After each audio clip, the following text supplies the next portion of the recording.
Paix et salut sur le prophète Mohammed ainsi que sur sa famille et sur ses compagnons. Alors l'audio d'aujourd'hui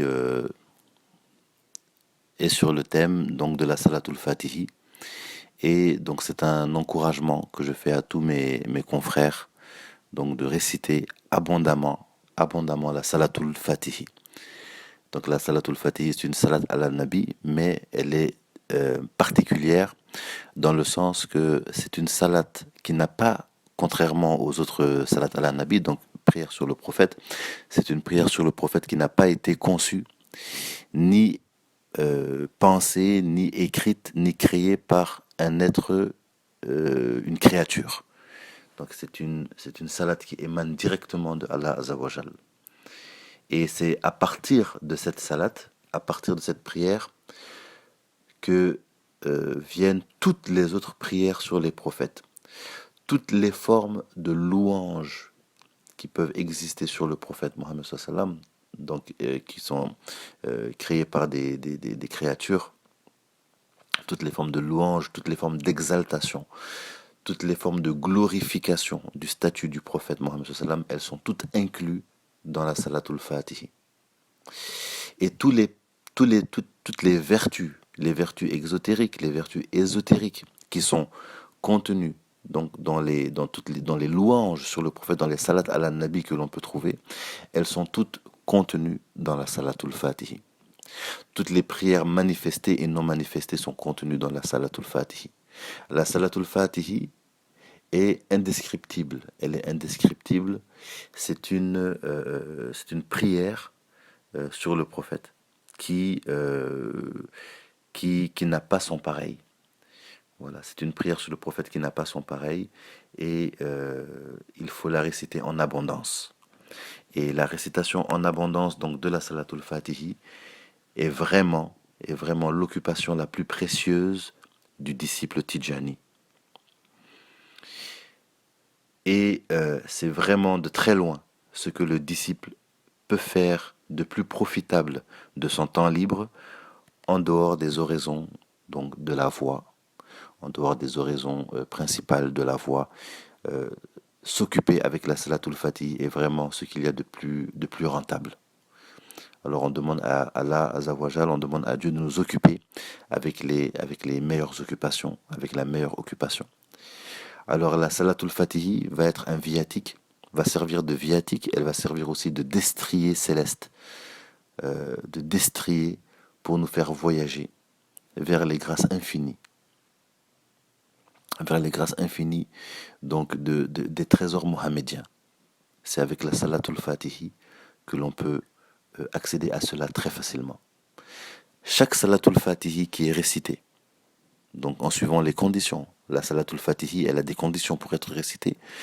Peut-être que je ferai une audio sur ça, si Dieu le veut. Mais chaque Salatul Fatihi qui est récitée, c'est une ouverture d'infinies possibilités pour le disciple. Et c'est une ouverture de monde nouveau pour le disciple Tijani. Si le disciple s'occupe avec la Salatul Fatihi, donc il ne va pas tarder à voir les effets donc sur sa vie, les effets sur son intériorité aussi. Donc s'il est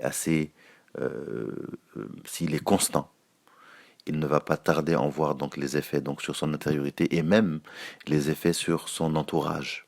Donc celui qui récite la Salatul Fatihi, ce n'est pas n'importe qui. Donc celui que Allah a destiné à réciter la Salatul Fatihi, il faut savoir que ce n'est pas n'importe qui. Chacun est occupé avec ce avec quoi il est destiné. Donc les gens de ce bas monde, les amoureux de la vie présente sont occupés à amasser les richesses et à amasser donc les choses de la vie présente. Les gens des passions sont occupés donc à assouvir leurs passions, à courir après la réalisation de leurs caprices et ils sont comme ça. Et les gens des hautes aspirations, on les trouve en train de réciter la Salatul Fatihi. La Salatul Fatihi. Et ce sont les particuliers parmi les gens des hautes aspirations, parce que ce n'est pas tout le monde qui a la chance de réciter la Salatul Fatihi. La Salatul Fatihi, comme j'ai dit, c'est une salat à la Nabi, mais elle est très particulière. Elle est très particulière. une, alors pour donner une mesure, pour essayer de donner une mesure de la Salatul Fatihi, donc Cheikh Ahmed Tijani radiallahu anhu, a dit que on peut imaginer une communauté, donc une communauté qui a 100 000 tribus. Chaque tribu est composée de 100 000 hommes. Chaque homme peut vivre 100 000 ans. Et chaque homme, sans s'arrêter, fait des adorations, mais qui ne sont pas la Salatul Fatihi, mais toute adoration que Allah accepte. Eh bien, si vous additionnez les 100 000 hommes de chaque 100 000 tribus, qui vivent chacun 100 000 ans, eh bien, vous faites vous pesez, ça ne peut pas dépasser, et ça ne dépassera pas une seule Salatul Fatihi. Donc ça nous donne une mesure de la Salatul Fatihi, pour nous donner c'est l'expression d'une mesure de la Salatul Fatihi qui, bien sûr, est quasi inimaginable. C'est pour que notre intellect puisse sentir la- le- à quel point c'est grandiose. Si un saint, un gnostique, un saint accompli, fait de l'adoration, donc fait des oraisons pendant plus de 1 million d'années, sans Salatul Fatihi, si on prend la totalité et la somme de toutes ces adorations que Allah a acceptées, que Allah accepte, et qu'on la pèse, elle sera beaucoup plus légère qu'une seule Salatul Fatihi. Donc vraiment, la Salatul Fatihi, c'est ce à quoi on doit être orienté, et il faut que le disciple Tidjani s'occupe avec la Salatul Fatihi. Donc Salatul Fatihi, tous les secrets sont dans la Salatul Fatihi. Et nous devons être reconnaissants, car la Salatul Fatihi est sortie à la fin des temps. La Salatul Fatihi, c'est un trésor parmi les trésors qui a été donc dévoilé à la fin des temps, pour les musulmans de la fin des temps. La Salatul Fatihi était connue du prophète Mohammed sallallahu alayhi wa sallam depuis son vivant, mais il l'a gardée cachée. Et s'il avait dévoilé, les compagnons, les nobles compagnons, que Allah soit satisfait de tous, auraient été occupés avec la Salatul Fatihi, ils auraient négligé toutes les autres formes d'adoration. Et la Salatul Fatihi était destinée, donc ça fait aussi partie des raisons pour lesquelles le prophète, paix et salut sur lui, ne l'a pas dévoilé de son temps, c'est qu'elle était destinée aux musulmans de la fin des temps. Donc les musulmans de la fin des temps sont confrontés à d'énormes difficultés en ce qui concerne leur religion. En ce qui concerne le suivi donc de la sunna, c'est très difficile. Donc on le voit aujourd'hui, il y a de la confusion partout. Quand on cherche une réponse à une question donc religieuse, tout est mélangé. Tout est mélangé. Quand on va sur Internet avec une question, on en ressort encore plus mélangé qu'avant de commencer sa recherche. Donc c'est très compliqué pour les musulmans. Mais avec la Salatul Fatihi, tous ces problèmes sont réglés. Tous ces problèmes sont réglés. Alhamdulillah. Voilà. Et la Salatul Fatihi, donc c'est une grande chance. C'est une grande chance pour les musulmans. Donc Allah est juste. Donc étant donné que les époques ne sont pas les mêmes et que les époques vont en se dégradant, que l'époque va en se dégradant euh, au niveau donc du suivi donc de la religion, eh bien il y a toujours des chances que Allah donc donne aux musulmans pour équilibrer tout ça, pour équilibrer tout ça. Donc il y a aucun croyant n'est lésé, quelle que soit son époque. Quelle que soit l'époque où un croyant naît, il n'est jamais lésé, parce que Allah Azawajal, même si il y a des difficultés dans le suivi donc de la sunna, dans le suivi donc de la jurisprudence et tout ça, Dieu va toujours mettre des moyens pour rééquilibrer tout cela. Donc ce qui fait qu'on n'a aucune excuse en réalité. Et la Salatul Fatihi donc fait partie de ces grands moyens, permettant donc aux musulmans donc d'équilibrer un peu et de passer à travers les difficultés qui sont propres à son époque. Alors, dans le secret, dans la Salatul Fatihi, il y a le secret de Sina Cheikh Ahmed Tijani, radiallahu anhu. Donc, les secrets de Sina Cheikh Ahmed Tijani coulent dans la Salatul Fatihi. C'est pour cela qu'on ne peut pas réciter la Salatul Fatihi sans autorisation. Donc, le disciple Tijani, il a d'emblée l'autorisation. Le disciple Tijani a d'emblée l'autorisation. Et les amoureux de Cheikh Ahmed Tijani, ils ont l'autorisation aussi, donc juste en demandant donc, aux Mokaddam. Les Mokaddam peuvent leur donner l'autorisation de rester la Salatul Fatihi. Et à ce moment-là, eux aussi peuvent bénéficier d'une bénédiction de la Salatul Fatihi. Mais c'est seulement de cette manière-là qu'on peut vraiment accéder au sir de la Salatul Fatihi. Aussi, la deuxième condition, donc la première condition étant l'autorisation, la deuxième condition est le fait d'être conscient, excusez-moi, le fait d'être conscient que la Salatul Fatih émane directement de Allah Azzawajal et qu'elle n'a pas été donc rédigée et créée par une créature. Ça, c'est la deuxième condition qui est très importante aussi. Voilà, il faut avoir ça à l'esprit lorsqu'on récite la Salatul Fatih. Donc, c'est pas une salade ordinaire qui a été écrite par un saint, par un ange ou un djinn ou un être humain. Non. Elle vient directement elle vient directement de Allah Azzawajal, de la présence divine. Voilà. Alors, autre chose, donc, maintenant qu'on sait que la Salatul Fatihi donc,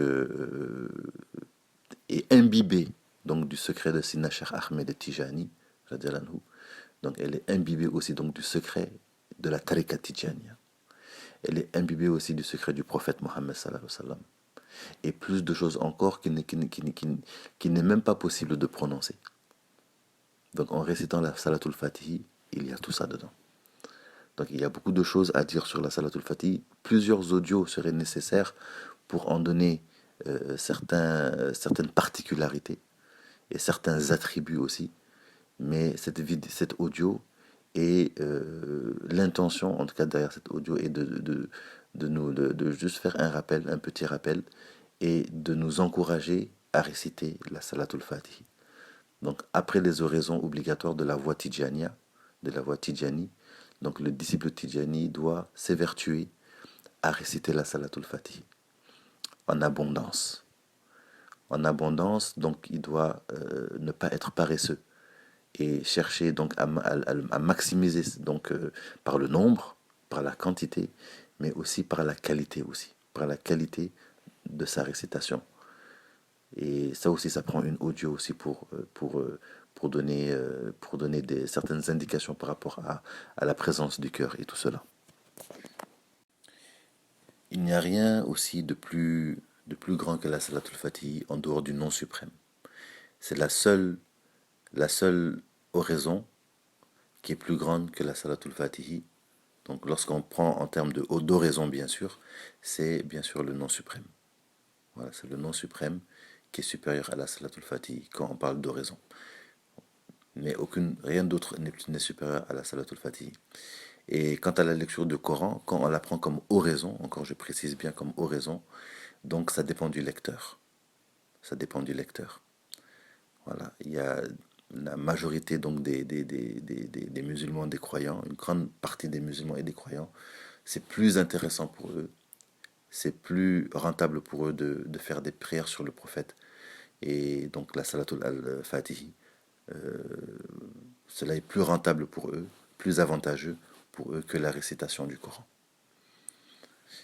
Et, euh, et la Salatul Fatihi, ce qu'on peut dire aussi sur la Salatul Fatihi, c'est qu'elle révèle ses secrets. Plus on la récite, plus elle révèle ses secrets aussi. Voilà, c'est une salade qui a énormément de secrets, énormément c'est une salade qui rentre en affinité avec, avec le batin de chaque personne. C'est une salade qui s'adapte et qui se et qui et qui ouvre des perceptions et qui ouvre des compréhensions, qui ouvre des goûts, des saveurs, de connaissances, qui ouvre de manière illimitée et exponentielle, donc des degrés aussi. Donc celui qui veut être un wali, celui qui veut être un saint, il faut qu'il récite la salatul fatihi. Toutes les salats à la nabi peuvent amener quelqu'un à devenir un wali. Toutes les salats à la nabi. Alors imaginez maintenant la salatul fatihi. Vous voyez, la salatul fatihi, vraiment, c'est quelque chose d'extraordinaire. Et la salatul fatihi suffit en toutes choses, pour tous les besoins. Euh, un compagnon de Cheikh Ahmed Tijani, que Allah sanctifie son précieux secret, avait demandé une autorisation à Cheikh Ahmed Tijani pour une spécificité dans un nom divin. C'était le nom de Ya Rahman. Et Cheikh Ahmed Tijani lui a donné l'autorisation pour cette spécificité-là. Et il a dit que la salatul fatihi suffit pour tout besoin. Et c'est avec la salatul fatihi que Cheikh Ahmed Tijani, que Allah sanctifie son précieux secret, c'est avec la salatul fatihi qu'il s'orientait vers Allah pour tous ses besoins. La salatul fatihi suffit pour tous les besoins de ce bas monde et de l'au-delà. Pour tous les besoins dans le zahir et dans le batin aussi. La salatul fatihi est largement suffisante pour tout cela. Donc quand on est Tijani, et qu'on recherche encore des asrar, des sirs, des secrets pour réaliser telle ou telle chose, c'est qu'on ne connaît pas la salatul fatihi. Oui. Si on connaissait la salatul fatihi, ça nous suffirait pour toute chose, pour tout besoin, pour toute chose. Alors la salatul fatihi, et je vais terminer avec ça, donc c'est un encouragement pour la réciter donc avec abondance, et pour travailler sur la quantité et la qualité. Quantité et qualité. Et un conseil aussi que je peux donner, c'est que souvent, on n'a pas ces ablutions. Mais même sans ablution, il faut réciter la salatul fatih. Même sans ablution. C'est-à-dire qu'il ne faut pas donner d'excuses. Il ne faut pas se donner d'excuses. Il ne faut pas donner d'excuses à son nafs pour ne pas réciter la salatul fatih. La salatul fatih, elle est acceptée d'emblée et d'office, quelle que soit notre situation. Qu'on soit debout, couché, à la maison, ou dans un parc, ou dehors, ou au cinéma, qu'on soit avec ablution ou sans ablution. En toute situation, on peut réciter la salatul fatih, et il faut le faire. Même si la présence du cœur, on n'est pas sûr qu'elle est à son top, il faut quand même réciter la salatul fatih, parce que c'est un entraînement, et ça comble les moments perdus dans la journée, des moments où on peut être un peu insouciant ou oisif. Il faut les combler avec la salatul fatih, sans pour autant se demander oui, mais là je suis pas très très concentré. Non, il faut le faire même quand on sent qu'on n'est pas trop concentré. La concentration peut venir d'une manière inopinée pendant qu'on est en train de réciter la salatul fatih. On peut être là en train de réciter la salatul fatih sans vraiment une grande présence du cœur, et par une grâce divine avoir une présence du cœur pendant la récitation de quelques salatul fatih, et ça c'est largement suffisant. Donc la salatul fatih, il ne faut pas se donner d'excuses pour ne pas la réciter, il faut la réciter le plus possible, et le mieux possible. Voilà, le mieux possible. Inch'Allah, je ferai une audio pour la récitation de la salatul fatih avec la présence du cœur. Qu'est-ce qu'on nous demande? Et c'est ça. Et la salatul fatihi, et on va terminer avec ça, Inch'Allah, la salatul fatihi. Réciter la salatul fatihi, c'est une faveur divine. C'est pas tout le monde qui récite la salatul fatihi. C'est une faveur divine. C'est pour cela que la salatul fatihi, elle se passe de preuves. Mais vous allez quand même voir que ceux qui sont destinés à la récitent avec conviction et certitude. Mais elle n'a pas besoin d'être démontrée, prouvée aux dénégateurs, ou aux sceptiques, ou aux jaloux. Elle n'a pas besoin de cela. Donc si vous êtes destiné à réciter la salatul fatih et que vous en avez l'autorisation et le désir, donc c'est une grâce divine, c'est une faveur divine, et il faut donc la réciter.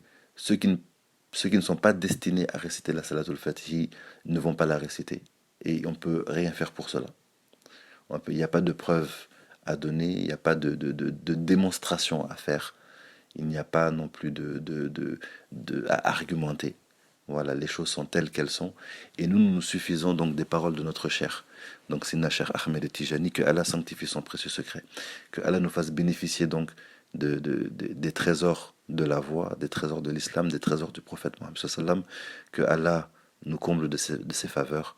Que Allah nous pardonne. Que Allah nous guide. Que Allah nous accorde par sa pure faveur et par sa générosité.